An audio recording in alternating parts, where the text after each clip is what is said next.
오늘도 복되고 거룩한 주일 저희들에게 하나님을 예배할 수 있는 은혜를 주셔서 감사드립니다. 마음과 성품과 힘과 뜻을 다해 하나님을 사랑하고 경외함으로 예배하기를 원하오니 성령 하나님께서 우리 각자의 마음을 감동하여 주셔서 신령과 진정으로 하나님 앞에 예배하게 하옵소서. 가정에서 인터넷을 통해서 유튜브를 통해서 예배드리는 목자교회 교우들을 기억하여 주시고 축복하여 주시고 예배의 은혜 가운데 거하게 하여 주옵소서. 감사드리고 예수님 이름으로 기도합니다. 아멘. 찬송가 80장으로 찬양드리겠습니다.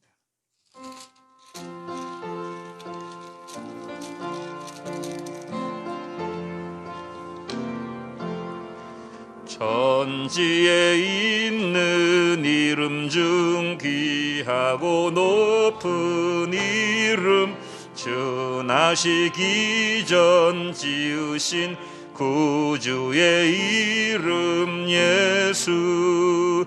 주 앞에 내가 엎드려 그 이름 찬송함은 내 귀에 들린 말씀 중 귀하신 이름 예수. 주 십자가에 달릴 때 명패에 쓰인 대로 저 유대인의 왕이요 곧 우리 왕이시라. 주 앞에 내가 엎드려 그 이름 찬송함은 내 귀에 들린 말씀 중 귀하신 이름 예수. 지금도 살아계셔서 언제나 하시는 일, 나 같은 죄인 부르사 참 소망 주시도다. 주 앞에 내가 엎드려 그 이름 찬송함은 내 귀에 들린 말씀 중 귀하신 이름 예수. 산에서 영원히 어제나 오늘이나 그 이름으로 우리에게 참 복을 내리신다. 주 앞에 내가 엎드려 그 이름 찬송함은 내 귀에 들린 말씀 중 귀하신 이름 예수. 아멘. 179장 주 예수의 강림.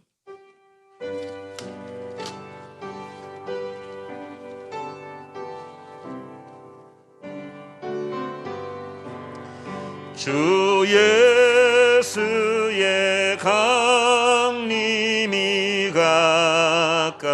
가까우니 저 천국으로 들 자 회개하라. 주 성령도 너희를 부르시고 무천사도 나와서 영접하네. 주 예수님 너희를 찾으시니 왜 의심을 하면서 오지 않나. 온 세상 죄 담당한 어린 양은 죄 많은 자 불러서 구원하네. 이 세상이 즐기는 큰 제물로는 내 근심과 고초를 못 면하리.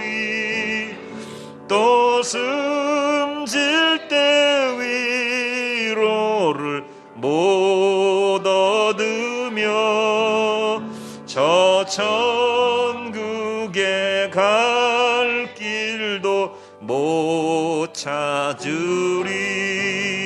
내 아버지 주시는 생명 양식 다 배불리 먹고서 생하라.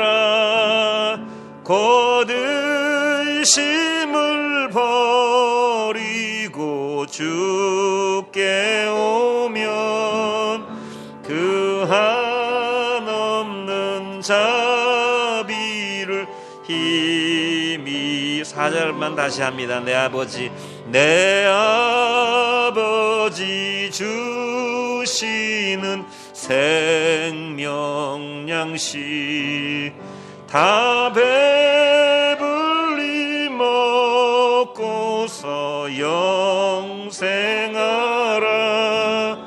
곧 의심을 버리고 주께 오면 그 한없는 자비를 힘입으리. 아멘. 하나님 말씀 같이 읽겠습니다. 로마서 7장 1절부터 14절까지, 로마서 7장 1절에서 14절까지 말씀입니다. 로마서 7장 1절부터 14절 같이 읽으시겠습니다.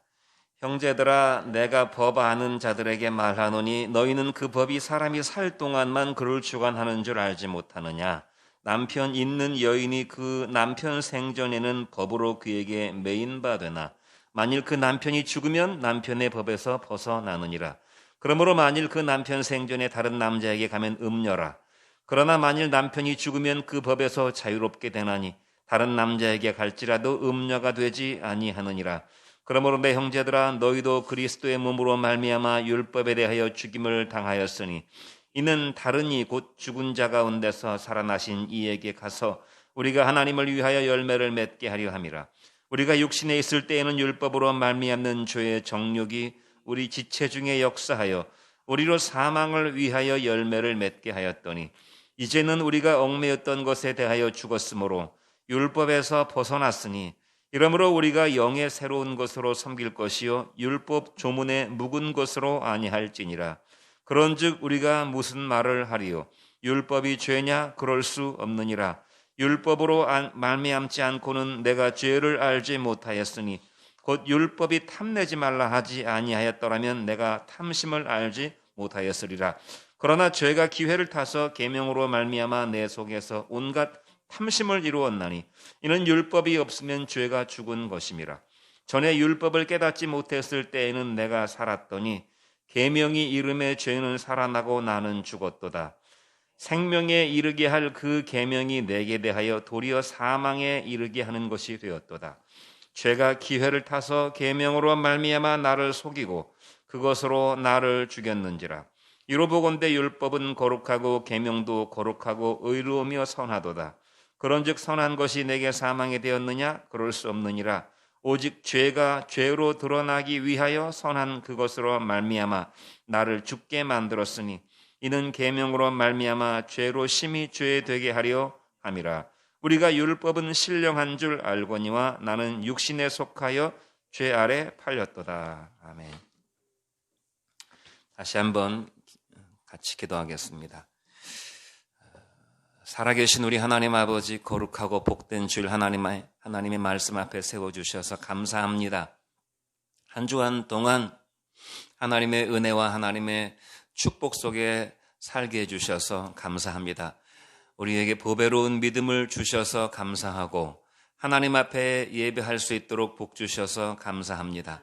사명 주셔서 감사드립니다. 하나님의 은혜에 일생 감사함으로 순종함으로 하나님을 예배하는 인생이 되게 하여 주옵소서.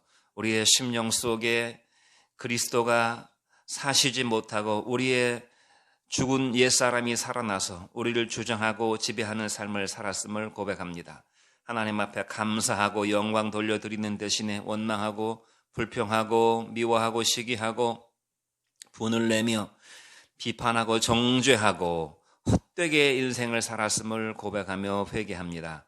우리의 모든 허물과 죄를 용서하여 주시고 우리 속에 의의 마음을 주시고 그리스도의 영을 부어주셔서 성령이 인도하시는 대로 살아가게 하시고 성령이 원하시는 열매를 맺는 인생이 될 수 있도록 축복하여 주시옵소서. 성령의 9가지 열매가 우리의 인격 속에서 맺어질 수 있도록 복을 주옵소서. 사랑과 희락과 화평과 그리스도의 증인으로 살아가기를 원합니다. 이 사명을 위해서 우리를 구원하셨고 우리를 세상에 살게 해주셨으니 주님의 복음 전파의 사명을 내 가정에서 직장에서 세상 속에서 순종하며 실천하는 저희가 될 수 있도록 축복하여 주옵소서. 살아계신 하나님 아버지, 무엇보다 가정 복음화를 위해서 기도하오니 온전히 믿지 아니하는 우리 가족들, 자식과 부모 형제들을 불쌍히 여겨주시고 구원의 은혜 속에 임하게 하여 주옵소서. 은혜로우신 하나님 아버지, 박범진 윤상록 선교사님을 붙들어 주셔서 하나님의 역사를 영국과 미얀마에서 이 코로나의 참 어려운 상황 속에서 섬길 때 주께서 붙들어 주시고 주께서 열매 맺게 하여 주시옵소서. 국제기아대책기구 굿네이버스와 극동방송 전파 사역자들에게도 은혜를 부어주시어서 저들의 수고와 기도와 헌신이 하나님 앞에 열매 맺게 해 주시옵소서. 우리의 작은 헌신과 기도가 하나님 앞에 연락되기를 소원합니다. 이 시간 하나님 앞에 마음 중심으로 말씀을 듣기를 소원하오니 우리의 귀를 열어주시고 마음을 열어주시고 성령의 감동을 주시옵소서. 예수님 이름으로 감사하고 기도합니다.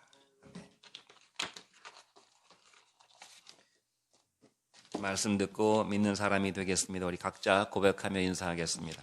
시작. 말씀 듣고 믿는 사람이 되겠습니다.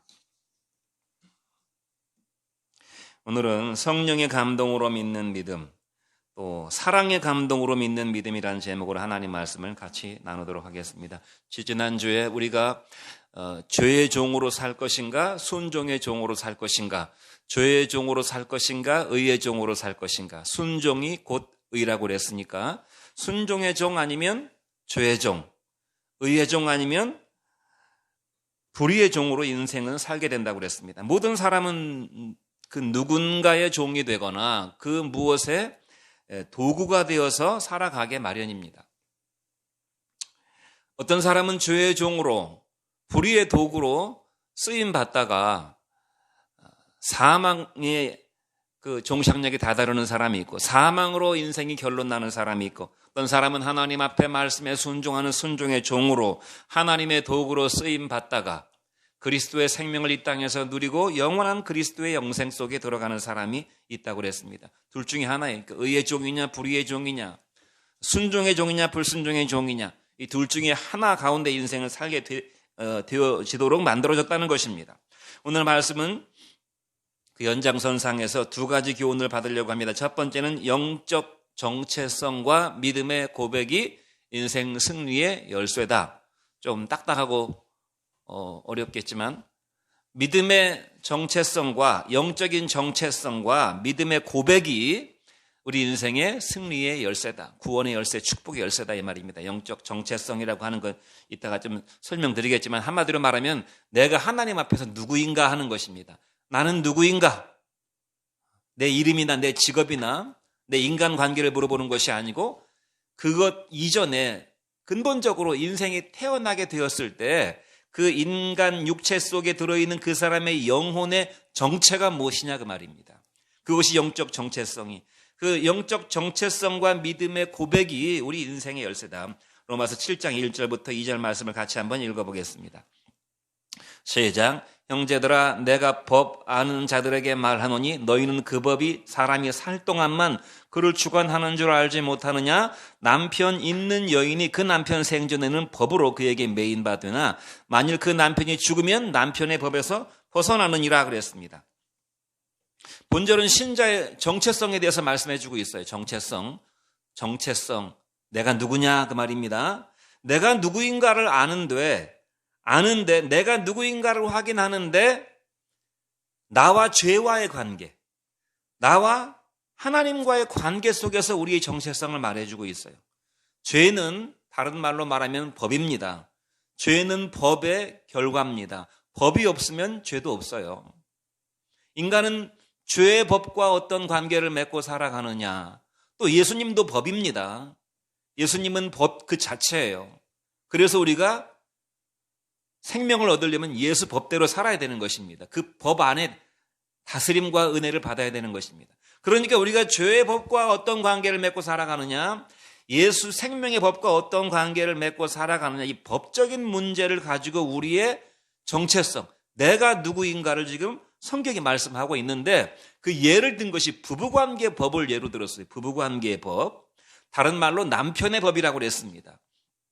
물론 이때는 남편이 주도권을 가지고 가정을 꾸리고 세상을 주도하던 세상이었기 때문에 남편의 법이라고 그랬지만 어쨌든 부부관계의 법으로 하나님의 법적 관계, 우리와의 법적 관계를 말씀하고 있어요. 부부는 그 자체로 법적 관계입니다. 부부는 너 좋고 나 좋아서 그냥 마음 끌리는 대로 살다가 식어지면 그만이다 하는 관계가 아니고 부부는 법적 관계입니다.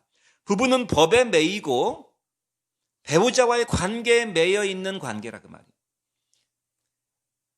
부부 관계를 유지하는 동안 이 법의 지배를 받도록 되어 있고 법의 구속을 받도록 되어 있어요.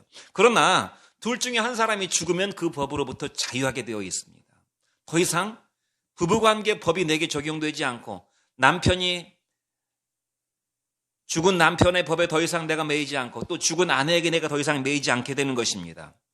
법은 이와 같이 산 사람에게 모든 법은 다 산 사람에게 적용되어지도록 그렇게 원래 법의 그 본질이 그렇게 돼 있어요. 법이라고 하는 건 산 사람에게 적용되는 것이 죽은 사람에게는 적용되지 않습니다.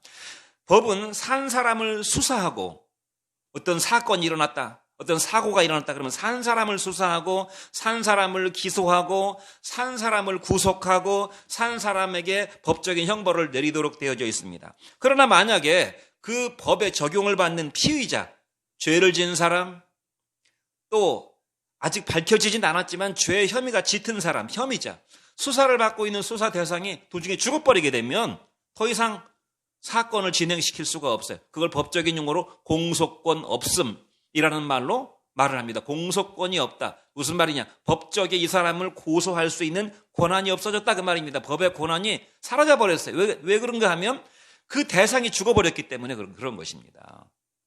그 대상이 죽어버렸기 때문에. 예전에 대통령 수사하다가 무슨 게이트 수사하다가 박연차 게이트 수사하다가 대통령이 죽어버리니까 더 이상 사건 수사를 못하고 끝내버렸잖아요. 공소권이 사라져버린 것입니다. 사람이 죽어버렸기 때문에. 법은 바로 이와 같이 지금 그 얘기를 하고 있는 것이 법이 아무리 엄한 법이든 뭐 어떤 법이든 간에 그 대상, 법이 적용되는 그 대상이 죽어버리면 법은 효력이 사라진다는 것입니다. 저도 개인적으로 시골에 지금 오랫동안 지금 해결되지 못한 시골에 쓰러져가는 집이 있거든요. 빨리 처분해야 되는데, 빨리 처리해야 되는데 이 법적인 문제가 지금 쉽게 해결이 안 되고 있는 것은 돌아가신 저희 새어머니가 그 법에 그 시골집에 지분을 가지고 있는데 돌아가 버리셨기 때문에, 당사자가 돌아가 버리셨기 때문에 법적으로 해결하기가 만만치가 않은 그런 상황에 빠져서 아주 고민이지요. 진작에 알았더라면 돌아가시기 전에 뭔가 이걸 처리해놓고 돌아가셨으면 좋았을 텐데 우리는 그냥 당연히 부모 자식 관계니까 당연히 자손들에게 상속이 되는 줄 알고 법을 몰랐다가 그런 것입니다. 사소한 문제라도 그 사람이 죽어버리면 더 이상 법이 그 사람에게 적용되지 않아요. 자, 이것이 주는 영적 교훈이 있습니다. 영적 교훈이 무엇인가? 예수 안에 살아가는 성도의 삶의 비결이 있어요. 아무나 예수 은혜 안에 살아갈 수 있는 것이 아닙니다. 또 반대로 교회를 다니고 예수를 믿는다고 말은 하지만 여전히 율법 남편에게 매여 사는 종교인의 불행이 있다는 것입니다. 예수 남편을 만나서 예수 남편의 은혜 안에 살아가는 그런 성도의 은혜의 비결이 있고, 반면에 교회를 다니고 예수를 믿는다고 말은 하지만은 여전히 옛날 율법 남편의 법에 매여서 그 율법 남편의 법에서 헤어나오지 못하고 계속 불행한 인생을 살아가는 종교인이, 거듭나지 못한 종교인이 얼마든지 있을 수 있다는 것입니다. 마태복음 11장 28절 말씀을 같이 한번 읽어보겠습니다. 마태복음 11장 28절, 여러분도 한번 찾아보시기 바랍니다. 집에서 예배드리는 분들도. 자, 11장 28절 같이 읽겠습니다. 시작. 수고하고 무거운 짐진 자들아 다 내게로 오라. 내가 너희를 쉬게 하리라. 나는 마음이 온유하고 겸손하니 나의 멍에를 메고 내게 배우라. 그리하면 너희 마음이 쉼을 얻으리니 이는 내 멍에는 쉽고 내 짐은 가벼움이니라. 여기 중요한 것이 수고하고 무거운 짐진 자들아 하는 것입니다. 수고하고 무거운 짐진 자들아 다 내게로 오라. 내가 너희를 쉬게 하리라. 나는 마음이 온유하고 겸손하니 나의 멍에를 메고 내게 배우라. 그리하면 너희 마음이 쉼을 얻으리니 내 멍에는 쉽고 내 짐은 가볍다. 수고하고 무거운 짐진 자들을 지금 예수님이 초대하고 있는 것입니다. 이거 제가 예전에 설교를 몇 번 말씀드릴 때, 설교 말씀을 드릴 때 수고하고 무거운 짐진 자들은 누구를 말하고 있는가에 대해서 말씀드렸어요. 보통 일상적으로 우리가 생각하면 인생살이가 힘들고 그냥 수고와 노동과 고생을 하고 살아가니까 이게 일상 삶의 무게에 눌려서 살아가는 모든 사람, 먹고 사는 문제에 눌리고 자식 키우고 인간관계를 맺고 어떤 문제를 처리하고 하는 이 무거운 인생살이에 짓눌려가지고 거기에 허덕이는 사람들을 가리키는 것이로구나. 사람들이 보통 그렇게 생각하는데, 물론 그 사람들도 해당될 수 있겠지만 여기서 본문에서 말하는 수고하고 무거운 짐진 자들은 인생 사느라고 고생하는 인생들아를 가리키는 것이 아니고 누구를 가리키냐면 율법의 짐에 억눌려 살아가는 종교인들을 가리키고 있는 것입니다. 그 앞에 문맥을 읽어보면 그래요. 율법주의자들, 유대인들이 얼마나 하나님 율법을 붙잡고 그걸 붙잡고 인생을 살아갑니까? 그러나 거기에 은혜가 없고 구원이 없어요. 그 대표적인 사람들이 바리새인들과 서기관들, 제사장들이었죠. 자기 의를 붙잡고 자신의 선행을 붙잡고 자신의 종교적인 행위를 붙잡고 살아가는, 예배 잘 드리고 11조 잘 드리고 기도 하루에 정해진 시간 몇 시간 동안 기도하고 금식하고 남들 보는 앞에서 구제하고 이렇게 자기의 의를 계속 쌓아서 그 의를 붙잡고 의지하고 살아가는, 그래서 의의 1등급을 맞아서 천국에 들어가려고 하는 사람들을 가리킨다 그 말입니다. 혹은 거기에 도달하지 못하면 어떻게 되겠습니까? 의의 등급을 따져보니까 7등급, 8등급, 9등급 낙제 등급이에요. 그러면 그 7등급, 8등급, 9등급짜리들은 또 그냥 자기 정죄에 빠져서 구원의 확신이고 불안과 초조 속의 인생을 살아가는, 정죄의식 속에 살아가는 그런 사람들을 가리킨다고 볼 수 있습니다. 이들은 인생 자체가 불행합니다.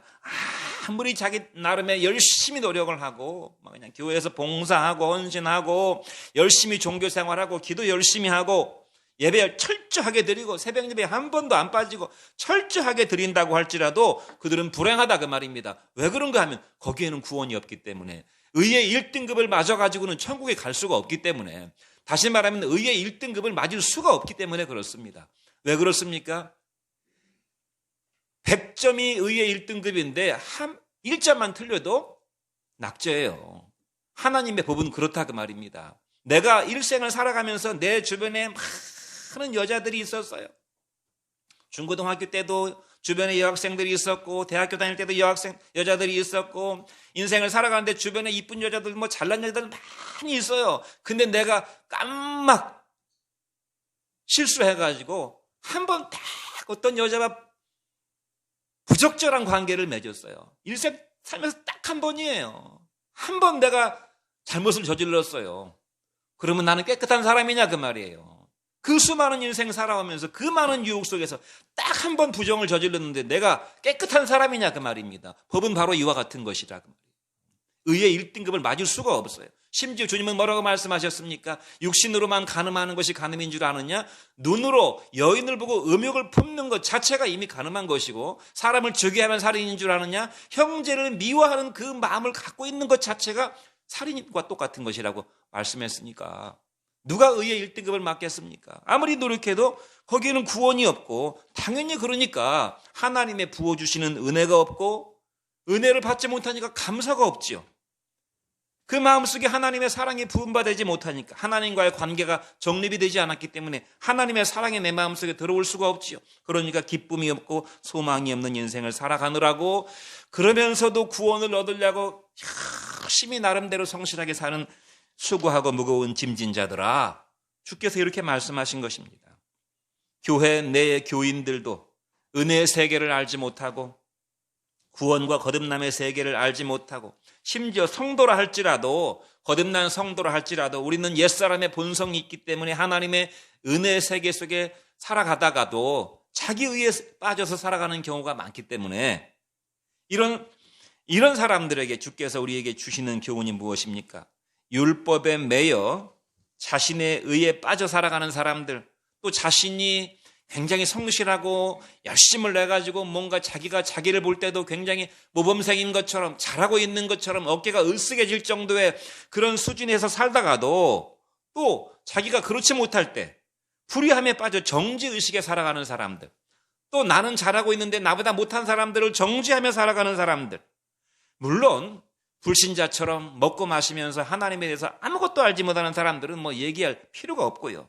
영적인 고민과 영적인 번민과 불확신 속에 살아가는 모든 사람들에게 주시는 교훈, 주님의 교훈이 무엇입니까? 명심해야 될 지식, 우리가 알고 있지만 자꾸 잊어버리니까 상기해야 될 지식이 무엇인가 하면, 나의 옛날 나를 구속하던 나의 옛 남편인 율법씨는 죽었다는 사실을 기억해야 된다는 것입니다.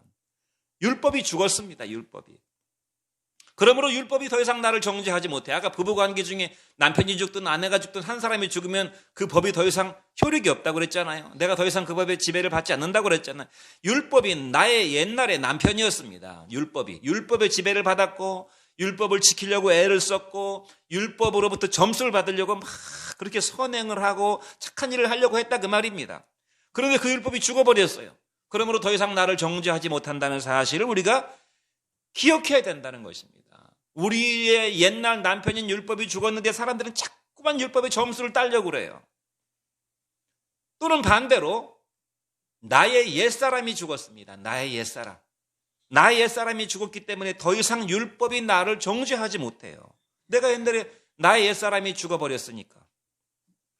이것을 기억하는 것이 우리가 인생을 살아가는데 승리하는 승리의 비밀병기입니다. 우리는 자꾸만 이것을 잊어버리고 살고, 옛 남편에게 다시 가서 얽매여서 다시 그런 불행한 관계를 유지하고 살아간다. 갈라디아서 2장 20절 말씀을 같이 한번 읽어보겠습니다. 시작. 내가 그리스도와 함께 십자가에 못 박혔나니 그런즉 이제는 내가 산 것이 아니고 오직 내 안에 그리스도께서 사시는 것이라. 이제 내가 육체 가운데 사는 것은 나를 사랑하사 나를 위하여 자기 몸을 버리신 하나님의 아들을 믿는 믿음 안에서 사는 것이라. 누가 죽었다고 그랬습니까? 내가 그리스도와 함께 십자가에 못 박혔다고 그랬어요. 못 박혔으니까 살 사람이 없죠. 내가 십자가에 못 박혔다, 그건 내가 죽었다, 그 말입니다. 그런즉 이제 내가 살고 있는 것은 옛날에 내가 살고 있는 것이 아니고 내 안에 그리스도께서 사시는 것이라고 그랬어요. 내가 이제 육체 가운데 이렇게 육체를 입고 살고 있는 것은 나를 사랑하셔서 나를 위해 자기 몸을 버리신 하나님의 아들을 믿는 믿음 관계 속에서 하나님과 예수 그리스도의 새로운 법적 관계 속에서 나는 옛날에 나의 남편과 이제 부부 관계가 끊어졌어요. 나는 새롭게 재가를 했어요. 세상 말로 팔자를 고쳤어요. 나를 구속하는 사람은 더 이상 옛날에 나의 옛 남편인 율법이 아니에요. 나는 죽었기 때문에 나는 새롭게 살아나서 새롭게 나의 남편이신 예수 그리스도에게 신부가 되었다는 것입니다. 이것이 바로 명심하고 상기할 우리가 알아야 될 지식이에요. 첫 번째 무엇인가? 내 자신의 정체성을 바로 알아야 된다. 내 자신의 정체성. 나의 옛날 정체성은 김정태지요. 육신으로 나를 낳아주신 나의 아버지의 씨, 나의 어머니의 씨, 그 아버지의 씨를 받아서 성이 김씨입니다.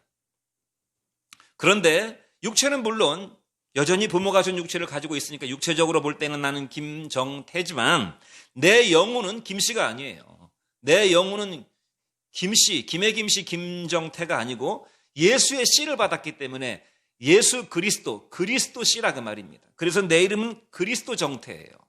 여러분도 마찬가지입니다. 여러분도 다 그리스도 암흑이라고 여러분의 영적 정체성을 가지고 있어야 된다는 것입니다. 여러분의 정체성을 항상 그러니까 이것은 기억할 필요가 있어요. 나는 그리스도 찬양, 그리스도 누가 이렇게 자기 자신의 영적 정체성, 영적인 정체성은 그렇다는 것입니다. 그 정체성을 알고 있는 것이 얼마나 중요한지 몰라요. 사람은 자기가 자기를 알고 있는 대로 행동하게 돼 있어요. 나는 뭐 게으른 사람이니까. 자기 스스로 자기 자신을 게으른 사람이라고 판단하는 사람은 그냥 계속 게으르게 살아가는 거예요. 자기 자신의 정체성을 바로 세우는 것이 중요한 것입니다. 나는 뭐 원래 거짓말하고 살아왔던 사람이니까 그게 내 일상이었으니까. 자기 자신도 자기를 그렇게 알고 있어요. 그러면 뭐 거짓말을 뭐 여벌로 한다 그 말입니다. 자신의 정체성을 바로 나는 그런 사람이 아니라 그 말. 그리고 한 가지 또 알아야 될 지식은 무엇인가 하면 내 안에 그리스도가 산다는 사실을 우리가 기억해야 됩니다. 내 안에 나만 사는 것이 아니고 내 안에 그리스도가 내 속에서 나와 하나가 되어서 부부관계를 맺어 하나가 되어서 내 육체 속에 살아가고 있다는 사실을 우리가 믿음으로 고백하고 입술로 고백하고 마음으로 고백해야만 한다는 것입니다. 이것이 바로 우리가 영적 승리를 이루고 우리의 인생을 승리로 이끌 수 있는 비결이라는 것이, 그래야만 그 정체성을 바로 알고 있어야 되고, 이것을 우리가 자꾸만 잊어버리니까 우리의 신앙 고백을 통해서, 우리의 마음의 고백을 통해서, 우리의 입술의 고백을 통해서, 우리의 삶의 고백을 통해서 고백해야만 실제로 예수가 내 안에서 살게 되고 우리는 주님 주시는 그 자유와 은혜와 평강을 일생 맛보면서 살게 된다는 사실을 기억하시는 축복이 있기를 주의 이름으로 축원드립니다. 나의 정체성과 믿음의 고백이 내 인생 승리의 열쇠다 하는 사실. 마지막으로 열매 맺는 방법에 대해서 말씀하고 있는데 로마서 7장 5절로 6절 말씀을 같이 읽어보겠습니다. 시작. 우리가 육신에 있을 때에는 율법으로 말미암는 죄의 정욕이 우리 지체 중에 역사하여 우리로 사망을 위하여 열매를 맺게 하였더니 이제는 우리가 얽매였던 것에 대하여 죽었으므로 율법에서 벗어났으니 이러므로 우리가 영의 새로운 것으로 섬길 것이요 율법 조문의 묵은 것으로 아니할지니라. 열매를 맺는 방법, 아까 첫 번째 말씀과 맥을 같이 하는 것인데 우리가 어떻게 하나님께서 원하시는 열매를 맺는가? 열매를 맺지 못하는 자는 하나님의 심판 앞에 설 수밖에 없습니다. 우리 인생은 다 열매를 맺으라고 하나님께서 우리 속에 씨를 심어주셨어요. 열매 맺는 것은 율법 조문을 지켜서 맺을 수 있는 그런 것이 아니고 하나님의 영으로만 하나님이 원하시는 열매를 맺을 수 있다는 것입니다. 그러므로 뭐라고 그랬어요? 우리가 영의 새로운 것으로 우리가 섬길 것이지 율법 조문의 묵은 것으로 아니할 것이라고 했습니다. 왜 그 세상 사람들이 하는 말 중에 이런 말이 있어요. 천재는 노력하는 자를 이길 수가 없고 노력하는 자는 즐기는 자를 이길 수가 없다 하는 그런 많이 들어본 말이 있어요. 아무리 천재라고 할지라도 죽으라고 노력하는 사람을 이길 수 없다는 것입니다. 그러나 아무리 밤잠 안 자고 노력해도 그것을 즐기는 사람을 따라갈 수 없다는 거예요. 이 이야기는 일을 하는 것이든 운동이든 공부든 다 마찬가지입니다. 인생을 살아가는데 천부적인 천재적인 재능을 가지고 태어나는 것은 참 복입니다. 그리고 뭔가를 이루기 위해서 의지를 가지고 진짜 의지의 한국인으로 열심히 잠 안 자고 놀지 않고 쉬지 않고 계속 노력하는 것도 중요한 일이죠. 그러나 중요한 것은 무엇입니까? 그런 것으로는 열매를 맺을 수가 없다는 것입니다. 천부적인 재능이나 노력을 가지고서는 열매를 맺을 수가 없고 그 대상을 즐기는 사람만이, 다시 말하면 즐긴다는 것은 무엇입니까? 남들이 볼 때는 즐거운 일이 아닌데 그 사람은 그걸 즐거워해요. 그러면 그 사람은 그 깊은 맛을 알고 있다는 얘기입니다. 껍데기만 알고 있는 사람들은 그 깊은 맛을 몰라요. 그 사람은 그게 깊이 들어가 본 사람이에요. 겉으로 볼 때는 힘들고 재미없어 보이고 하기 싫은 것처럼 보이는데 깊이 들어가 보니까 거기에 깊은 맛이 있는 것이에요. 그 깊은 맛을 아는 사람은 누가 시키지 않아도 스스로 원해서 하지 말라고 말려도 그 사람은 그것을 즐겨서 결국은 성공하게 돼 있다는 것이에요. 영적으로도 마찬가지입니다. 신앙도 마찬가지예요. 노력하는 신앙이 있어요. 노력하는 신앙. 의지가 강한 사람이 있습니다. 나는 한다면 하는 사람이고 나는 내 마음에 결정한 것은 나는 이룰 때까지 노력하는 사람이다. 그런 의지가 강한 사람이 있어요.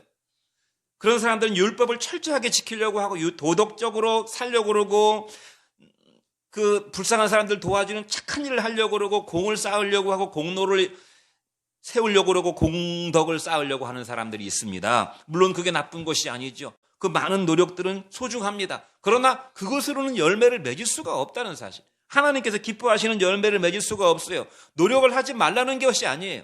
율법이 나쁘다는, 여기 성경도 말하고 있잖아요. 율법이 나쁜 것이냐? 그렇지 않다고 말했어요. 노력하는 것이 나쁘다는 말이 아닙니다. 그것만 가지고서는 열매를 맺을 수가 없다는 사실. 결정적인 문제가 바로 그것입니다. 구원의 열매를 맺을 수가 없어요. 그럼 어떻게 해야 됩니까? 주님이 말씀했잖아요. 우리는 영의 새로운 것으로 섬길 것이라고 그랬어요. 영의 새로운 것은 무엇이에요? 성령의 새로운 방식. NIV 성경에 보니까 영의 새로운 것으로 섬긴다는 말은 무슨 말인가 하면 성령의 새로운 방식으로 섬겨라 그랬어요. 내 인간적인 노력과 내 의지와 내 선행으로 되어지는 것이 아니고 성령의 새로운 방식이 있다는 사실입니다.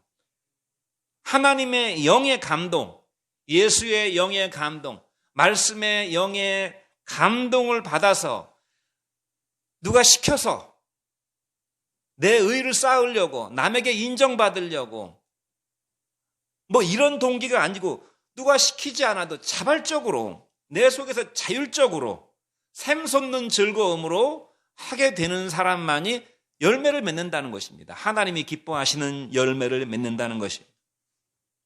그러니까 우리의 신앙생활은 절대로 무거운 짐이 아닌 것이지요.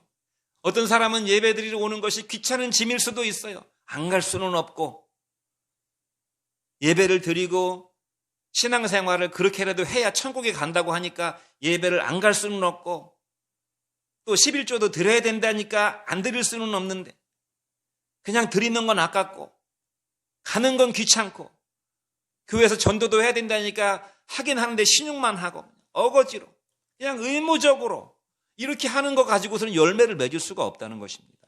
어떻게 해야 열매를 맺습니까? 성령의 감동으로 해야 되는 것입니다. 예배드리는 그 주간이 기다려지고, 하나님 앞에 말씀 듣는 시간이 기다려지고, 찬양하는 시간이 기다려지고, 하나님의 말씀을 배우는 시간이 기다려지고, 이런 마음의 자발적인 동기를 가진 사람만이, 성령의 새로운 방식으로 사는 사람만이 열매를 맺을 수가 있다는 것입니다. 요한복음 4장 13절로 14절 말씀을 같이 한번 읽어보겠습니다. 시작. 예수께서 이르시되 이 물을 먹는 자마다 다시 목마르려니와 내가 주는 물을 마시는 자는 영원히 목마르지 아니하리니 내가 주는 물은 그 속에서 영생하도록 솟아나는 샘물이 되리라 그랬습니다. 세상의 물을 먹는 사람, 세상의 만족을 구하는 사람은 다시 목마를 것이다. 왜냐하면 그 속에서 솟아나지 않기 때문에 그렇습니다. 그러니까 그런 사람은 계속 세상 것을 갖다가 내 속에 채워야만 됩니다. 그런데 그것도, 그 채우는 그것도 잠시뿐이에요. 그러니까 계속 갖다 내 속에 채워야 돼요. 내 속에 채워야 된다. 세상 것을 자꾸만 내 속에 집어넣어야지만 그나마 잠깐이라도 행복과 만족을 누리고 살 수 있어요. 그러나 그런 것으로는 영원한 생명을 얻을 수가 없다고 그랬어요. 어떻게 영생을 얻을 수가 있다고 그랬습니까? 내 속에서 영생수가 계속 솟아나야만 되는 것입니다. 말하자면 인간의 노력도 필요하다고 그랬죠. 인간의 어떤 소원과 어떤 인간의 행위도 필요합니다. 그것은 말하자면은 그 옛날에 우리 그 펌프 있잖아요. 펌프에서 물을 길어 올리려면 어떻게 합니까? 물을 한 바가지 갖다 부어야 돼요. 물을 한 바가지 갖다 부은 다음에 계속 펌프질을 하면은 그것이 계기가 돼가지고 저 깊은 지하수가 뿜어져 올라오는 것입니다. 계속 우리는 그 지하수를 계속 그 샘물을 계속 마시게 되는 것이죠. 그렇게 해서 샘물을 마셔야지. 한 바가지 부어서 한 바가지 나오는 인생은 그게 그거고, 그건 다 떨어지게 마련이잖아요. 마찬가지인 것입니다. 우리 속에서 솟아나오는 영적인 샘물을 먹고 살아야 됩니다. 마중물을 언제까지 붓겠습니까? 그와 같은 것이 신앙의 비밀이라는 것입니다. 참된 성도의 인생은 어떤 기계적이고 의무적이고 율법적인 노력으로 되는 것이 아니고 하나님의 영의 감동으로 속에서 솟아나는 은혜와 기쁨이 있어야만 열매를 맺게 된다는 사실입니다. 똑같은 노동이라도 주인의 매가 무서워서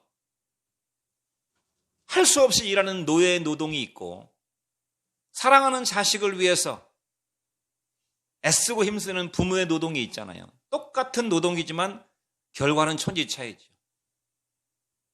매를 안 맞으려고, 주인한테 매 안 맞으려고 어거지로 할 수 없이 눈치 보며 하는 그런 노동과 노예의 노동과 사랑하는 자식을 위해서 직장에 가서 수고하는 부모의 노동은 천지 차이라고 말입니다. 똑같은 것 같아도, 똑같이 일하는 것 같아도 의무적으로 기계적으로 자기의 의를 위해서 자기 노력으로 자기 선행으로 신앙생활을 하고 인생을 사는 사람과 하나님의 영에 감동되어서 하나님이 원하시는 그것을 위해서 인생을 살고 신앙생활을 하는 사람은 천지 차이라는 것입니다. 그러므로 우리가 마지막에 체크해 봅시다. 내 인생은 어떠한가? 내 의를 위해서 우리는 조금 먼 일을 하면 금방 자기 의가 올라오지요. 자기 의가 올라와서 나만큼 못한 사람들을 비판하고 정죄하고 자기 의에 부풀어 인생을 살아가죠. 그런 자기 의와 자기 공로와 자기 자랑을 위해서 의무적으로 율법적으로 사는 사람인가? 혹은 나중에 지옥에 안 가려고 천국 보험 드는 심정으로 그렇게 예수를 믿는 사람인가? 천국 보험 드는 심정으로 예수 믿는 사람은 보험료 내는 게 얼마나 아깝겠어요? 매달 나가는 보험료가. 아깝잖아요. 저도 매달마다 보험료가 탁 빠져나가면 그 알림이 탁탁 오는데 보험료 빠져나가면 아까워요. 그러나 나중에 어떤 일이 닥칠지 모르니까 보험료를 내는 거죠. 그와 같이 나중에 죽으면 지옥 갈까 봐 천국에 그냥 티켓을 하나 따야 되니까 그렇게 신앙생활을 하는 사람은 열매를 맺을 수가 없다는 것입니다. 어떻게 열매를 맺습니까? 주님을 사랑해서 그냥 주님을 사랑하는 것입니다. 주님의 사랑이 내 속에서 나를 감동하기 때문에 주님이 좋아서 하나님을 내가 원해서 이것이 바로 성령의 새로운 방식으로 성령의 영으로 영의 새로운 것으로 섬기라고 그랬잖아요. 성령의 새로운 방식이 바로 이와 같은 것입니다. 예수님은 시험 들은 베드로에게 말씀하셨어요. 베드로에게 무슨 말씀을 하셨습니까? 3번이나 같은 말씀을 하셨어요. 네가 나를 사랑하느냐? 네가 나를 사랑하느냐? 이게 가장 중요한 것입니다. 우리 속에서 예수의 생명의 법, 사랑의 법에 감동돼서 주님을 섬기고 인생을 살아가는 그러한 사람만이 주님이 베드로가 고백했던 것처럼 내가 주를 사랑하는 줄을 주님께서 아시나이다 라고 하는 최소한의 베드로의 고백이 우리가 해야 될 고백인 줄로 있습니다. 그런 사람만이 성령의 열매, 하나님께서 기뻐하신 열매를 맺게 될 줄로 믿습니다. 기도하겠습니다.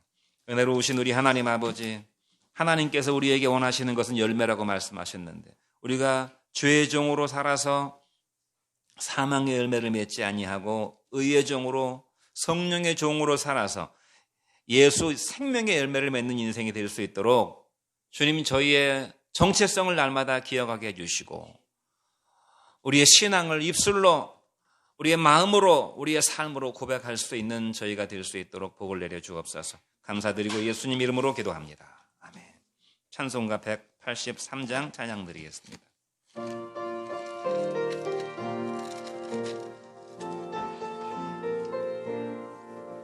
빈들의 마른 불같이 시들은 나의 영혼 주님이 약속한 성령 간절히 기다리네 가물어 메마른 땅에 단비를 내리시듯 성령의 단비를 부어 새 생명 주옵소서. 반가운 빗소리 들려 산천이 춤을 추네 봄비로 내리는 성령 내게도 주옵소서. 가물어 메마른 땅에 단비를 내리시듯 성령의 단비를 부어 새 생명 주어. 4절 합니다. 참되신 사랑의 언약 어길 수 있사오랴 오늘의 흡족한 은혜 주실 줄 믿습니다. 가물어 메마른 땅에 단비를 내리시듯 성령의 단비를 부어 새 생명 주옵소서.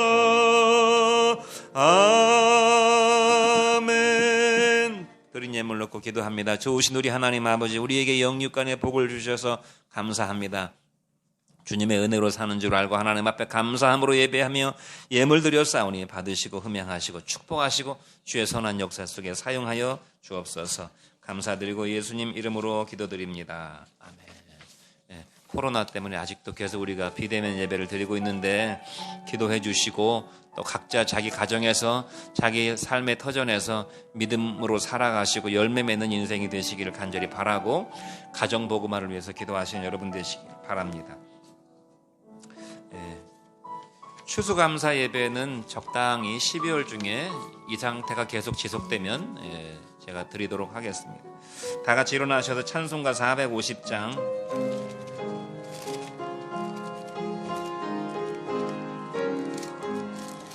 내 평생 소원 이것뿐 주의 일하다가 이 세상 이별하는 날 주 앞에 가리라. 불같은 시험 많으나 겁내지 맙시다. 구주의 권능 그 신이 이기고 남겠네.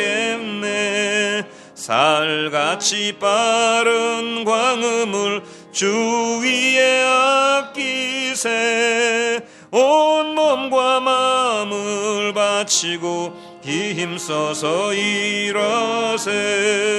온 몸과 마음을 바치고 힘써서 일하세.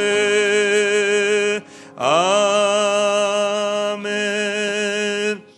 몸에 손을 얹고 건강을 위해서, 문제 해결을 위해서, 하나님의 복을 받기 위해서 함께 기도하도록 하겠습니다. 살아계신 우리 하나님 아버지, 사랑하는 주의 자녀들이 몸에 손을 얹고 기도합니다.